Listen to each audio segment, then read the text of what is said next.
कहीं भी गाली गलौज की भाषा देते हुए देखने को मिल जाते हैं, अनैतिक कार्यों में मिल जाते हैं, उनको हमें समझाना चाहिए, प्यार समझाना चाहिए। अगर प्यार से ना समझते हो तो कुछ हिंसा का भी वहाँ पे जो हम रुख अपना सकते हैं, लेकिन हमें ये करना पड़ेगा, क्योंकि यही बच्चे हैं जो गाली गलौज करने वाले, जो आपके समाज में जो है, जो कल को बड़े होकर अपराध करते हैं, चोरी करते, चकारी करते हैं, बलात्कार भी यही करते हैं। मोटे तौर पर इस देश के नागरिक जो हैं एक राष्ट्र का निर्माण करते हैं, चाहे किसी भी धर्म, किसी भी जाति, किसी भी भाषा को बोलने वाले हों, किसी भी क्षेत्र के रहने वाले हों, लेकिन वो एक समाज के तहत एक राष्ट्र का निर्माण करते हैं। और उस राष्ट्र का जब निर्माण करते हैं तो आपस में भाईचारे की भावना को वहाँ पे उत्पन्न करते हैं, उसी को राष्ट्र कहते हैं। कि हमारी पुलिस बहुत ढीली है, जब पुलिस सही धाराओं में कोई अपराध को दर्ज नहीं करती है तो उसकी जो प्रगति होती है वो उसी दिशा में चलती है जिन धाराओं में वो अपराध दर्ज किया गया है। अगर 376 का मुकदमा दर्ज नहीं हुआ है, केवल 302 का मुकदमा दर्ज हुआ है, तो पुलिस इन्वेस्टिगेशन भी 302 के मुकदमे की ही करेगी, 376 के मुकदमे की करेगी ही नहीं। जय भीम, नमो बुद्धाय। साथियों, आप देख रहे हैं एनबी न्यूज 24x7 नीलम बौद्ध के साथ। साथियों, आज 21वीं सदी में जब हम 75वां स्वतंत्रता दिवस बड़ी धूमधाम से मना रहे हैं और बात कर रहे हैं कि आज हम आज़ाद हैं, और कैसी आज़ादी, क्योंकि बार बार ये सवाल उठता है मेरे जहन में कि कैसी आज़ादी। साथियों, 2 अगस्त से लेकर और अब तक अगर मैं बात करूं देश में घट रही बहन बेटियों के साथ में अत्याचार और शोषण और बलात्कारों को लेकर, तो उसका आंकड़ा बहुत ज़्यादा बढ़ गया है। लेकिन कुछ ऐसी घटनाएं हुई हैं जिन्होंने मन, मस्तिष्क और आत्मा तक को झकझोर कर रख दिया है। साथियों, मैं बात करूंगी जिस तरह से कि 2 अगस्त को दिल्ली कैंट की घटना, उसके बाद त्रिलोकपुरी की घटना, और अभी फिलहाल ही में साथियों उत्तर प्रदेश के सीतापुर जिले में नसीरपुर गांव में एक ऐसी घटना को अंजाम दिया जिसने दोबारा से रूह को झकझोर कर रख दिया। साथियों, बात कर रही हूं मैं उत्तर प्रदेश की। उत्तर प्रदेश में 12 साल की मासूम बेटी के साथ में सामूहिक रूप से बलात्कार किया गया, और बलात्कार ही नहीं साथियों, उसके साथ में इतना जघन्य अपराध हुआ कि बलात्कार के बाद उसको जान से मार दिया गया और उसके मुंह में चारा भर दिया गया। तो आप सोच सकते हैं कि कैसे आज़ाद भारत में रह रहे हैं। आज मेरे साथ इसी कड़ी में है एडवोकेट जय भीम प्रकाश जी। इसी मुद्दे पर मैं चर्चा करूंगी। सर, आपका स्वागत है एनबी न्यूज़ में। जय भीम, नमो सभी दर्शकों को। सर, इस तरह की घटनाएं जो हो रही हैं, आखिर क्यों हो रही है, क्या कारण है इसके पीछे? देखिए नीलम जी, जैसा कि आपने बताया है कि पहले उस बेटी के साथ में रेप किया गया और उसके बाद उसका मुंह जो है, जो चारा होता है, चारे से भरकर उसकी निर्मम हत्या कर दी गई। और अगर इसके 2 एस्पेक्ट बनते हैं, 2 पक्ष बनते हैं इसके। जी। पहला पक्ष तो कानूनी बनता है और दूसरा पक्ष जो है नैतिक बनता है। अगर हम कानूनी पक्ष की बात करें, जो इसमें अभी तक जानकारी मिली है, उसमें पुलिस ने 302 की धारा के अंतर्गत, आईपीसी की धारा 302 के अंतर्गत हत्या का मुकदमा दर्ज कर लिया है। लेकिन नीलम जी, मैं ये बताना चाहता हूँ दर्शकों को कि शायद हमारी पुलिस और डॉक्टर्स जो हैं वो अभी जो कानून में बदलाव हुए हैं उनसे अपडेटेड नहीं है, क्योंकि हमें जानते हैं कि जो नाबालिग जो लड़कियां होती हैं उनसे किसी भी प्रकार की छेड़छाड़ या बलात्कार की जो घटना होती है, पहली बात तो उसमें पॉक्सो की धारा लगती है। जी। और पॉक्सो की धारा लगती है, प्लस में 376 का जो मुकदमा है, 376 को जो मुकदमा है, यानी कि बलात्कार के लिए जो सज़ा का प्रावधान है वो 376 में है। और जो बलात्कार को डिफाइन जो करती है धारा जो है वो है 375।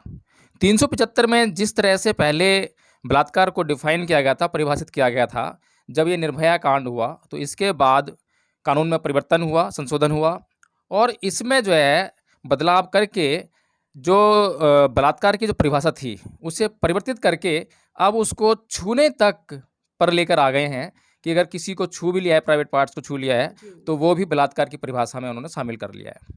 तो इस दृष्टिकोण से अगर देखा जाए तो जो लड़की के साथ में ये जो घटना घटी है उसमें जो डॉक्टर्स हैं वो वहाँ ये 2 बातें ढूंढ रहे हैं, जो जैसे कि पहले परंपरागत तरीके से बलात्कार की घटनाओं में ढूंढते थे डॉक्टर्स जो हैं, और पुलिस भी यही इस आधार पर जो है उसमें इन धाराओं में 76 की धाराओं में अपराध के तहत जो है मुकदमा दर्ज करती थी।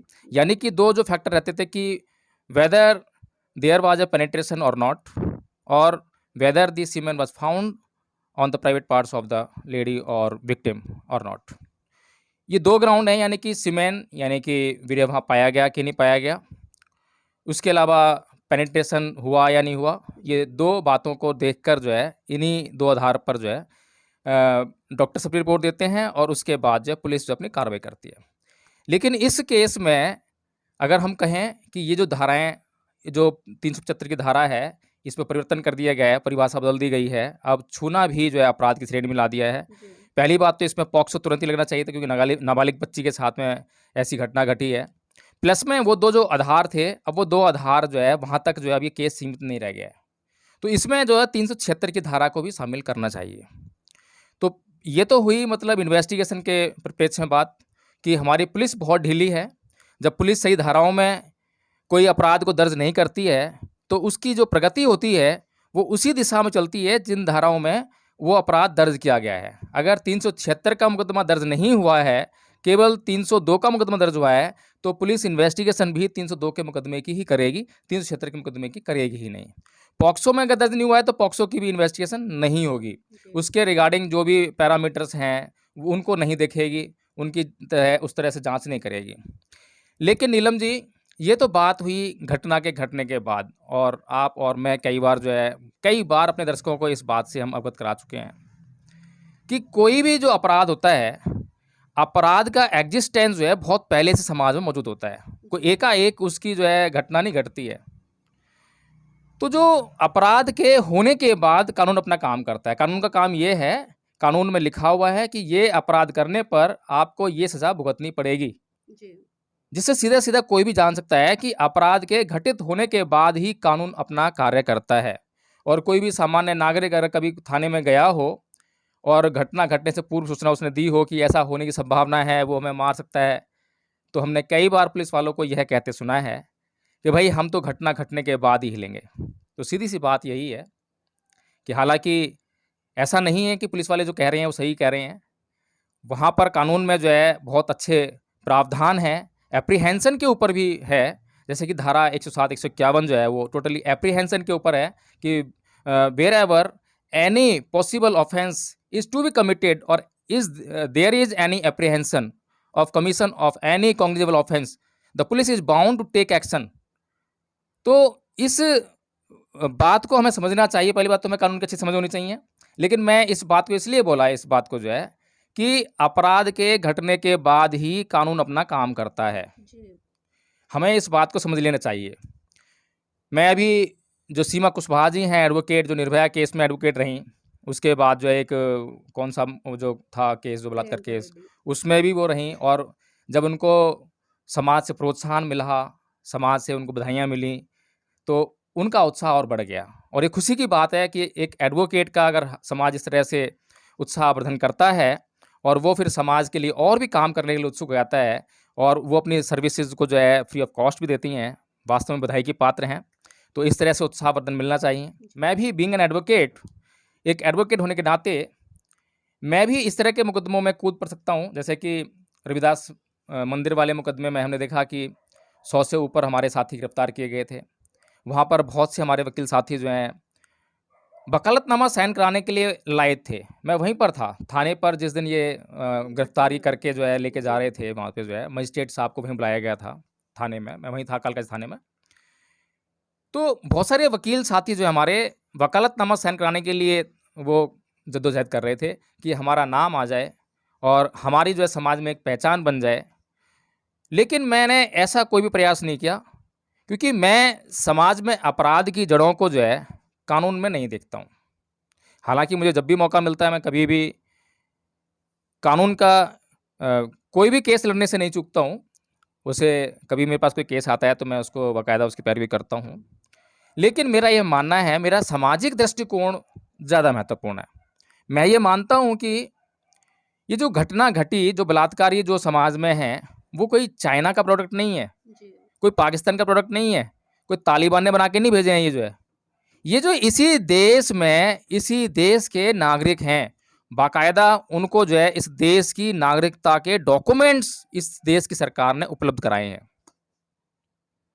और बड़ा ताज्जुब की बात है, मुझे मतलब जो है मैं बताना चाहूँगा आपको, जो है अपने दर्शकों को, कि इस देश में जब भी कोई जॉब दी जाती है किसी व्यक्ति को, मान लीजिए कि पुलिस का जॉब दिया है या मिलिट्री में भर्ती होनी है, तो उसका कैरेक्टर वेरिफिकेशन किया जाता है। उसमें यह मापदंड देखा जाता है, उसको मापा जाता है कि इसका चरित्र कैसा है। कहीं बहल कर, फिसल कर कहीं इस देश में जो सर्विस हम इसको देने वाले हैं, उसके विपरीत कोई काम तो नहीं कर देगा। हम बहुत सोच समझ कर उसको नौकरी देते हैं। हर एक जॉब में यही होता है और हमने देखा है कि जो बहुत सारी जॉब तो ऐसी हैं जो यूपीएससी के माध्यम से बहुत बड़े-बड़े इंटरव्यू होते हैं, प्री क्लियर करना पड़ता है, फिर वो सेकेंडरी एग्ज़ाम देना पड़ता है, मेन क्लियर करना पड़ता है, उसके बाद इंटरव्यू फेस करना पड़ता है, फिर उसके बाद जो है और भी वेरिफ़िकेशन होती हैं। लेकिन 2 जगह ऐसी हैं जहाँ पर कोई वेरिफ़िकेशन नहीं है, जबकि वहाँ पर जो है बहुत ज़रूरी है कि वहाँ पर वेरिफ़िकेशन हो। एक तो पॉलिटिक्स और दूसरा नागरिकता।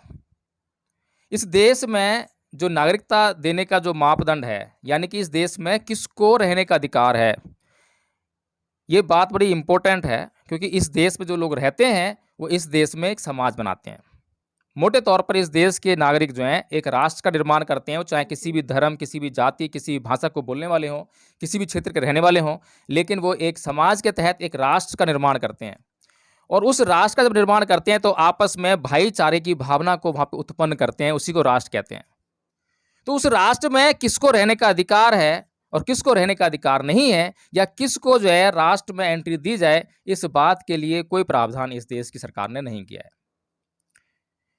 पॉलिटिक्स में भी इसी तरीके से है कि पॉलिटिक्स में जब कोई किसी को चुनाव लड़ने का अधिकार दिया जाए, तो कितनी उसकी पढ़ाई-लिखाई हो, कितना उसका चरित्र का मापदंड हो, आपराधिक प्रवृत्ति का है या नहीं है, इस बात पर बहुत कम बल दिया जाता है, बल्कि फॉर्मेलिटीज़ की जाती हैं। लेकिन सबसे महत्वपूर्ण चीज़ है कि नागरिकों को जब हम नागरिक बनाकर इस समाज में विचरण करने की इजाज़त देते हैं, तो वहाँ पर बहुत ज़रूरी है कि उसका सबसे पहले जो है, उसके चरित्र का परिष्कार हो।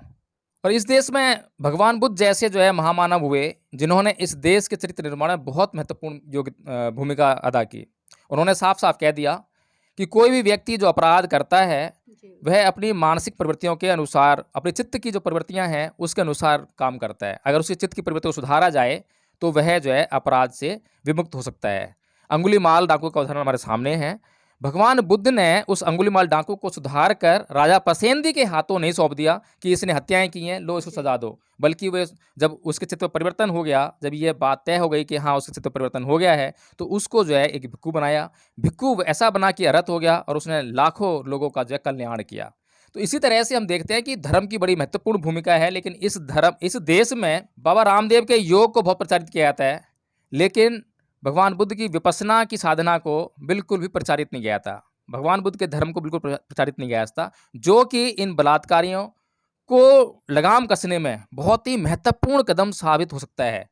और ये बचपन से ही, यानी कि कोई माँ-बाप जब समाज में रहने लायक ही नहीं है, तो हम उनको जो है कोई भी 2 व्यक्ति हैं जो शादी करने जा रहे हैं, अगर उनका कैरेक्टर ऐसा नहीं है, तो हम उनको जो है रोक दें शादी करने से, ताकि वो शादी ना करें, शादी करेंगे बच्चे करेंगे और बच्चे होंगे तो वो भी ऐसे ही होंगे उनकी तरह से जो है। इसी तरह से अगर समाज में कोई भी व्यक्ति गाली-गलौज की भाषा, वल्गैरिटी करता है, तो उसको तुरंत प्रतिबंधित कर देना चाहिए। उस पर इस तरह के प्रतिबंध लगा देने चाहिए कि वह शादी करने से भी उसको वंचित कर दिया जाए।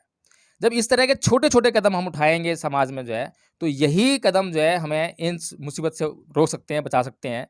हमारी बहन-बेटी की रक्षा कर सकते हैं। और नीलम जी, जैसे कि हमने बात शुरू की थी रेप की घटनाओं पर, तो मैं फिर से वही कहना चाहूँगा कि यह समाज जो है, ये सारी समाज की ज़िम्मेदारी है कि समाज में कहीं भी अनैतिक आचरण देखे, थोड़ा-सा भी अनैतिक आचरण देखे, तो उसमें कभी भी ढील ना बरते। अगर किसी छोटे बच्चे को, बड़े बच्चे को कहीं भी गाली-गलौज की भाषा, और ख़ास तौर से छोटे बच्चों को, अगर हमने छोटे बच्चों की भाषा को नियंत्रित कर लिया, तो वही कल को बड़े हो जाएँगे। तो जब वो बड़े होंगे तो हमें सभ्य बच्चे मिलेंगे, सभ्य लोग मिलेंगे। इसलिए हमें जो है उन छोटे-छोटे बच्चों की, जो आजकल हमें कहीं भी गाली-गलौज की भाषा देते हुए देखने को मिल जाते हैं, अनैतिक कार्यों में लिप्त मिल जाते हैं, उनको हमें समझाना चाहिए, प्यार समझाना चाहिए। अगर प्यार से ना समझते हो तो कुछ हिंसा का भी वहाँ पे जो हम रुख अपना सकते हैं, लेकिन हमें ये करना पड़ेगा, क्योंकि यही बच्चे हैं जो गाली-गलौज करने वाले, जो आपके समाज में जो है, जो कल को बड़े होकर अपराध करते हैं, चोरी करते, चकारी करते हैं, बलात्कार भी यही करते हैं।